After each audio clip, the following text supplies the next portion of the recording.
Before we begin this podcast, please be advised that the following episode contains language that some listeners may find offensive and inappropriate. The opinions expressed by the host and guests are their own and do not reflect the views of the podcast producers. Listener discretion is advised. Welcome back to Voices of a Killer. In part 2, we learned about Crystal's struggles with control and violence in her relationship with River Williams and the tragic events that led to River's death. She painted a picture of a misguided person in a world that was constantly against her. In this episode, we'll hear Crystal recount her experience after River's last breath. We'll hear about the narrative spun by the investigators and the way she was treated by the law. Was Crystal's truth buried under the weight of her past mistakes? Was her poverty and addiction a bigger factor in the charges she faced than the actual events of that fateful night? All is heard on this episode of Voices of a Killer. So when the police showed up, did they question you there? Did they cuff you, or did they ask you to go to the... No, they asked me not to say anything until I got to the police station? The station where the detectives was going to talk to Yeah. me at. And whenever they let me smoke a cigarette before I went in. That was nice. So did they get there and ask you everything that happened basically, and you told them just like you told me? Yes, I did. And whenever... I didn't think I needed a lawyer because I was telling them the truth. Sure. And I felt like I was just defending myself. Whenever you were done telling them everything that happened, did they seem unsatisfied? Yes. So it started with the detectives who then pushed a narrative to the prosecutors. So fuck you, detectives, if you're listening to this too. But what were they pushing? Second-degree murder. What were they claiming happened that you didn't explain? They didn't say. They really didn't. But I knew, you could just tell by the way they look and by the things that they say. I guess we can take her to jail now. You could just tell that they did not care and they did not believe. No, they didn't care about you. And I don't know, they think everything is sinister, but I mean, I think the history of your boyfriend, the victim, it just really shows. And also you moving out that day and stuff. And I just don't think you're a killer. I think you were self-defense all the way. This guy was going to kill your ass. And the gun worked.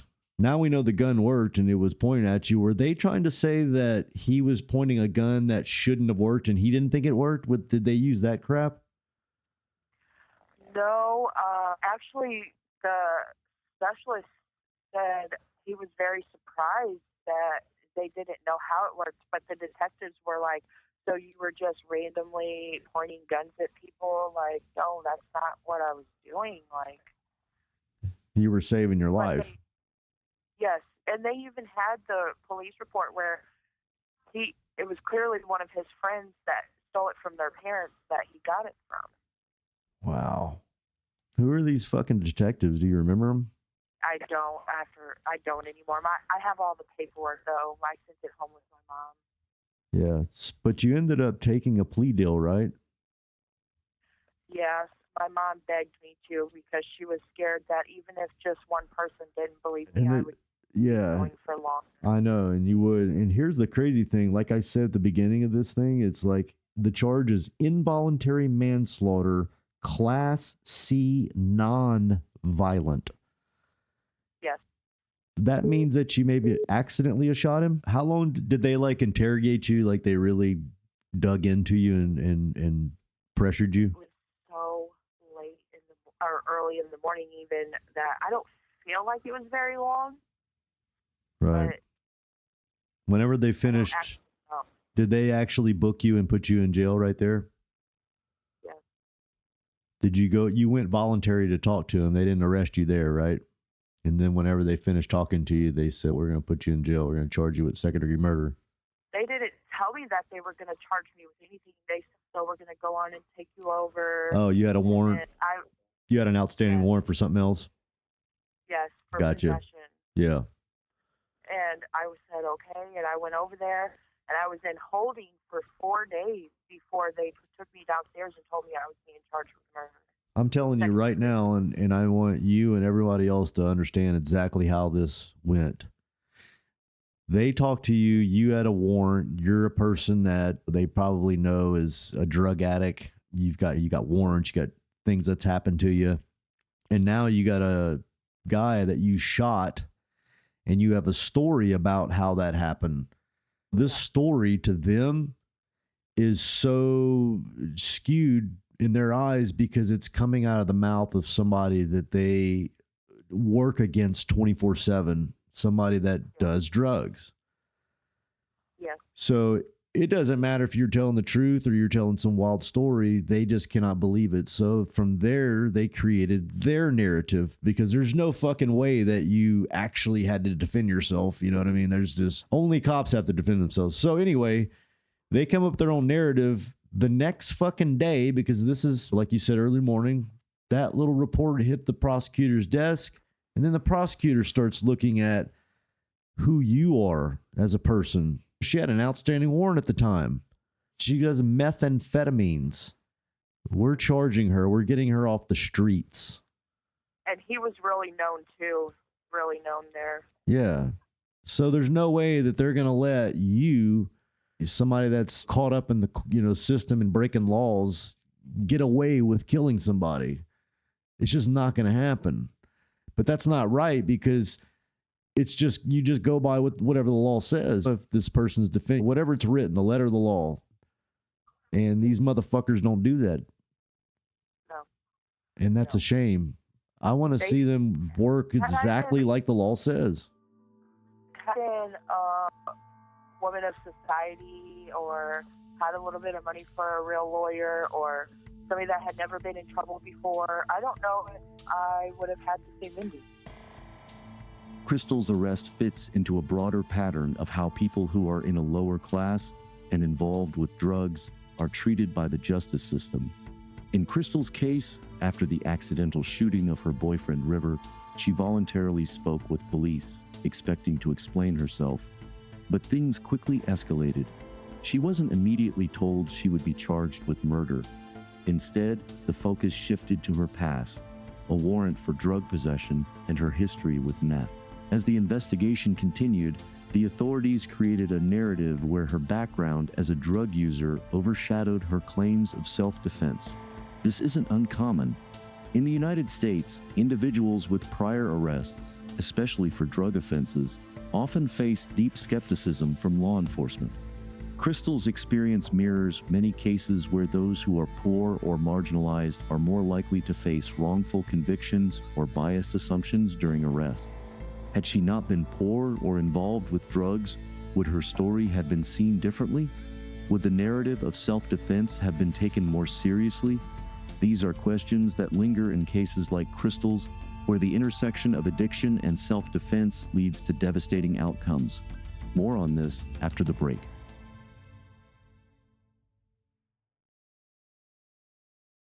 So, whenever they put you in jail, did you think that this is going to blow over? I'll get an attorney, or were you scared they're going to get me? I felt both ways. I felt scared. Oh my God, they're going to take me down. But then at the same time, I'm like, man, as many times as the police have been called over there for him abusing me. And that's what from the neighbor and that's everything, I was like, there's no way I'm just going to sit here for my warrant and they're going to let me out. And that's you made a good point there. And I forgot to ask that. The police going back and forth to that address because of domestic shit, right? Yes. Yeah. I actually had charges that were being filed against him. I was trying to have him. What were the charges? I don't know exactly what they were going to charge him with. Domestic assault is what I... Yeah, so there you go. Something violent. So something violent against you, right? Yes. Yeah. So I don't know what it is, man. It's people, they just decided they didn't like you as a person, so we're going to go ahead and charge them with that. That's exactly what happened. Very scary. Did any of their family, were they mad at you? The victim's family? No. His wife acts like she's mad now, which I don't understand because she told me how scared of him she was, and that's why she left, because she thought that he was going to end up killing her. And then now you want to be mad because of the situation that I'm in with him? I didn't understand. Do you have kids out there? I do have kids out there. Do you have contact with them? I do not have contact with them at the moment. My oldest daughter is 19, and she wants to see me when I get out. What would you say if they were listening right now? That I'm sorry, and that I love them very much. And everybody makes mistakes, but I just hope they can find it in their hearts one day to forgive. Are they mad at you for what happened? I don't know. I really don't. I can't blame them if they are. Do they think that you killed this guy? Killed him like the cops think? I think that's why my daughter wants to talk to me. I think she wants to look at me and me tell her to her face. That's not what really happened. So, Crystal, it's difficult to not feel sorry for you. I really do think they just tried to trump it up, and maybe it was manslaughter and you accidentally shot him. I don't know, but I think with the past, with him and everything you told me, unless those things are not true, like the cops coming to the house because of domestic stuff and him keeping you from having a job and the doors off the hinges. Yeah. What's that? Yeah. That's definitely all true. Yeah, so that kind of lines up for what happened, some kind of explosion, and also I bet that instance where you shot him, it was probably like a flash. It all happened at once. Is probably accurate, right? Yes. Yeah. And it's so... What are you... It was like an out-of-body experience. Like you didn't even notice for a few seconds that it was really happening to you. Yeah. Did he just completely die right there? Was he moving around? Actually, no, he was not moving. But I was told that he died in the helicopter on the way. So he was clinging. His heart was probably still, beating. Crystal's case is one that will remain in our minds for a long time. The abuse she faced and the circumstances she lived in are a haunting reminder of the complexities that can shape both victims and perpetrators. The victim, River, was no stranger to the law. He was a man whose relationships were marked by control and violence. His wife, long before the incident involving Crystal, had already distanced herself from him, citing fear for her safety. She left the relationship due to his abusive behavior, a fact that weighs heavily on the events that later unfolded. At the time of his death, he had pending domestic abuse charges, further solidifying a pattern of aggression.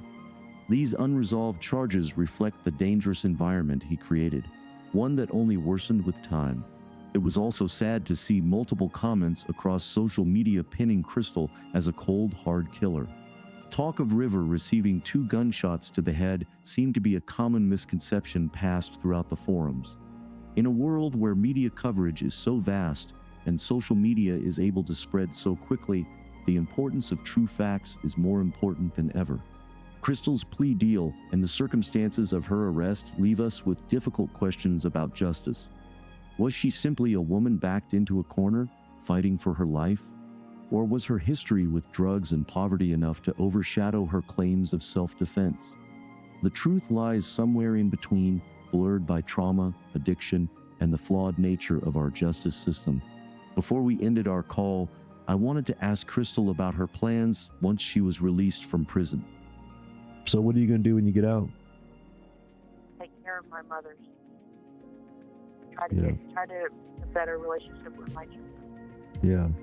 I hope that works out for you, because I think that kids need their parents, and it's always healthy for us to have them, and we probably need them just as much as they need us to anyway. But Crystal, I'm glad you were able to open up to me and tell your story. I believe you. I really do. It sucks that it happened to happen, because you're probably not, this is a guy that you loved, even though he's the way he was. I don't think you wanted that to happen. Absolutely not. That's not what I wanted. Yeah. So I appreciate it, and I hope everything works out for you when you get out, all right? Okay, thank you. All right, take it easy, okay? All right, bye. All right.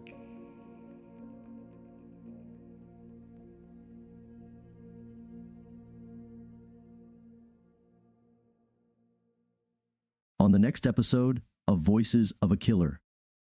I went to go buy those pills. That's why I killed them people. So you were going to give the victims $100 and take their pills, and instead you killed them? Yeah. Did she say anything like you fucking shot me or what? Yeah. What did you say? I said, oops. You said oops. I said, oops. Yeah. That's a pretty big oops. And whenever you shot him like that, did blood could just squirt all over you? Yeah. I had brains and blood all over me. Didn't mean to kill her. Like I said, I didn't mean to kill anybody. I want to thank Crystal for sharing her story with us today. Her ability to be open and honest is what makes this podcast so special. That's a wrap on this episode of Voices of a Killer. A big shout out to Sonic Futures, who handled the production, audio editing, music licensing, and promotion of this podcast. If you want to hear more episodes like this one, make sure to visit our website at voicesofakiller.com. There you can find previous episodes, transcripts, and additional information about the podcast. Lastly, if you enjoyed this episode, please consider leaving us a review on Spotify, Apple Podcasts, or wherever you get your podcasts. Your feedback helps us improve and reach new listeners. Thank you for your support, and we can't wait to share more stories with you in the future. Thank you for tuning in. I'm your host, Toby, and we'll see you next time on Voices of a Killer.